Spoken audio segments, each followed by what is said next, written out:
శ్రీ గురుభ్యో నమః. హరి ఓం.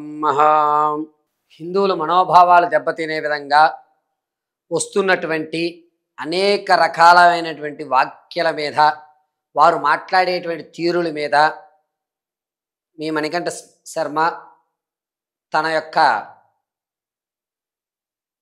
వాక్ని ఈ విధంగా మనం మాట్లాడడం తగునా తగదా అనేటువంటి విషయాన్ని చర్చించడానికై మేము ముందుగా వచ్చి ఉన్నాడు.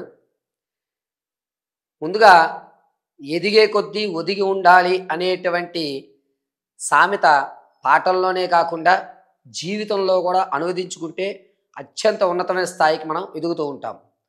కొంతమంది రోల్ మోడల్స్ అయిపోయిన తర్వాత మిమ్మల్ని చూసి మేము ఇన్స్పిరేషన్ తెచ్చుకుంటాం.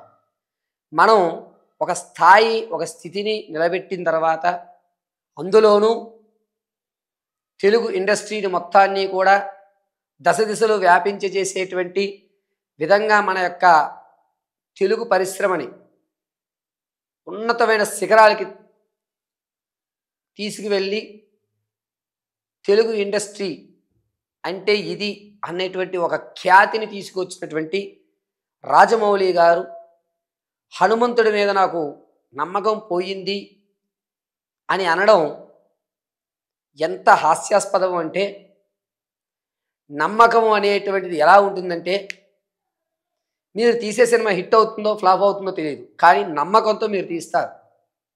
అదేవిధంగా శ్రీరాముడు ఉన్నాడు, సీతాన్వేషణ జరిగింది, రావణాసురుని యొక్క కొన్ని అవశేషాలు లభించాయి, ఇప్పటికీ కూడా సముద్ర గర్భంలో శ్రీకృష్ణుని యొక్క ఆడవాళ్ళు, ద్వారకకి సంబంధించి ఆనవాళ్ళు కనబడుతున్నాయని మనం ప్రత్యక్షంగా అనేక మాధ్యమాల్లో చూస్తున్న ఈ తరుణంలో, అందులోనూ హనుమంతుడు అనగా ప్రతి ఒక్కరికి ఒక విధమైనటువంటి ధైర్యం, ఆ మాట హనుమాన్ అనేటువంటి మాటలోనే అద్భుతమైనటువంటి ధైర్యం ఉంటుంది.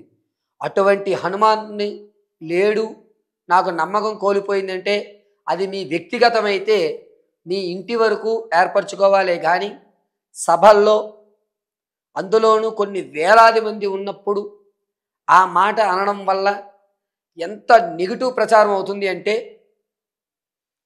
రొనాల్డో ఒకరోజు తన ముందు మీడియా ముందు ఉన్నటువంటి కోకోకోలా తీసి కింద పెడితే ఆ నెలంతా కూడా కోకోకోలా యొక్క పతనం జరిగింది. ఈ చిన్న లాజిక్ని రాజమౌళి గారు ఎలా మర్చిపోయారో నాకైతే అర్థం కాలేదు. మీరు చేసే ప్రతి పని 10 మందికి ఉపయోగదాయకంగా ఉండాలి.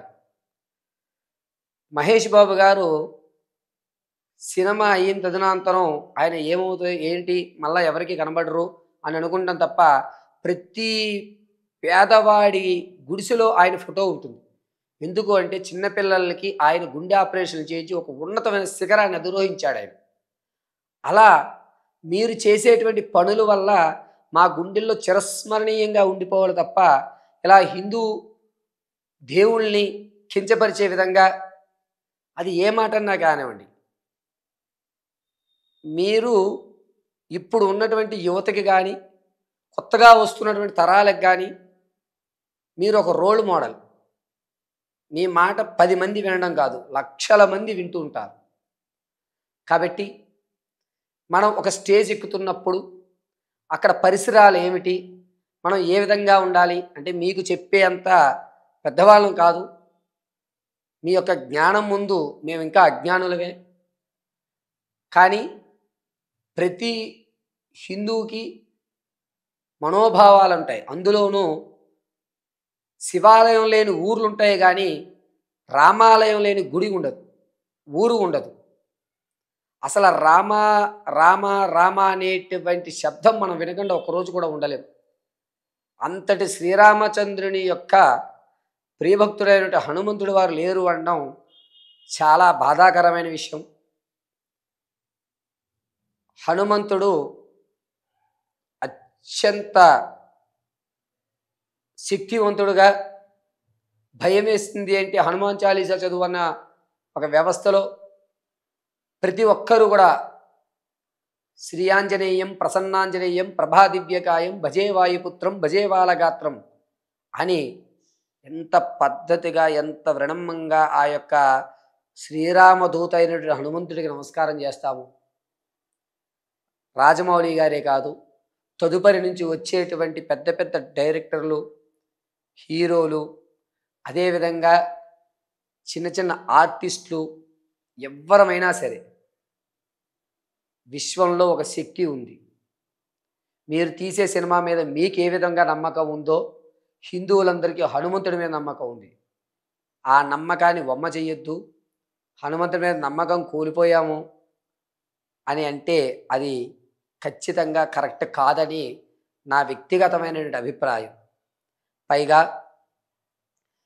మీలాంటి పెద్దవాళ్ళు ఎట్టి పరిస్థితుల్లోనూ హిందూ దేవులకు సంబంధించి కానీ, మీరు తీసే ప్రతి సినిమాలోనూ ఒక మోరల్గా, బాహుబలిలో శివుడైతేనే, అదేవిధంగా త్రిబులార్లో మీరు చూపించేటటువంటి విధానాలు ఏవైనా కానీ, ఒక అమ్మవారికి సంబంధించిన బ్యాక్గ్రౌండ్ మ్యూజిక్ కానీ, ఒక ఈశ్వరుడికి సంబంధించిన బ్యాక్గ్రౌండ్ మ్యూజిక్ కానీ, లేదా హనుమాన్ సంబంధించిన వ్యవస్థ కానీ లేకుండా ఎక్కడా ఉండదు. కొన్ని కొన్ని సందర్భాల్లో కొంతమంది రాజకీయ నాయకులైతేనే, కొంతమంది సినీ నాయకులైతేనే, మీరు ఎవరన్నా హనుమాన్ విగ్రహాలు కానీ, లేకపోతే వెంకటేశ్వర స్వామి వారి యొక్క ఆకృతులు కానీ మీకు బహుకరణగా ఇస్తున్నప్పుడు కనీసం షూ కూడా విప్పకుండా ఆ విగ్రహాలు మీరు తీసుకోవడం చాలా మాధ్యమాల్లో మేము చూసి ఉన్నాం. మనం మన వృత్తిని చాలా గౌరవించాలి. అలాగే మన హిందూ దేవుల్ని అత్యంతంగా గౌరవించాలి. మిషన్ కుట్టేటువంటి దర్జీ ఏ రోజు కూడా చెప్పులు వేసిన మిషన్ కుట్టడు. అది అతను వృత్తికి ఇచ్చేటువంటి గౌరవం. కాబట్టి మేము హిందువులందరం ఆరాధ్యంగా పొద్దుట లేస్తే జై శ్రీరామ్ అనుకుంటూ, అవసరమైతే ఎంతవరకన్నా వెళుతూ, హిందూ మేలుకోమని, కాషాయ వర్ణంతో భారతదేశం కలకల్లాడాలని కోరుకున్న ప్రతి హిందువు మనోభావాన్ని దెబ్బతీసినటువంటి రాజమౌళి గారు ఈ తరువాత నుంచి అన్నా సరే, మీకు నమ్మకం లేకపోతే మీ ఇంటి గోడల 4 వైపులా మీ వాళ్ళకి చెప్పుకోండి. కానీ ఇట్టి పరిస్థితుల్లోనూ సభల్లో ఇటువంటి వెల్లవించడం తగదు అని ప్రత్యేకంగా మీకు తెలియజేయడం జరుగుతుందయ్యా. ఇట్టి పరిస్థితుల్లోనూ హిందూ మనోభావాలు దెబ్బతీసే విధంగా మాట్లాడకుండా ఉండడం చాలా మంచిది అని ప్రతి ఒక్కరికి కూడా వినమ్రంగా శిరస్సు ఉంచి చెప్తున్నా. హిందూ దేవాలయం, హిందూ దేవుళ్ళు, హిందూ దేవాలయానికి సంబంధించిన స్థలాలు, అదేవిధంగా హిందూ అనేటువంటి విధానంలో కూడా 8 వసంతాలు సినిమాలో ఒక కాశీలో ముస్లిం యొక్క వ్యవస్థలో రేప్ సీన్ పెడితేనే అభ్యంతరం అలంకరించినటువంటి చాలా సందర్భాలు ఉన్నాయి. కాబట్టి ప్రతి ఒక్కరూ కూడా సెలబ్రిటీస్ ఎవరైనా సరే, మనం ఎదిగాము అంటే మనల్ని చూసి 100 మంది తయారవుతూ ఉంటారు. మీరు మాట్లాడే మాట వల్ల అనేక రకాలైనటువంటి కాంట్రవర్సీలు వచ్చేటువంటి అవకాశాలు ఉంటాయి.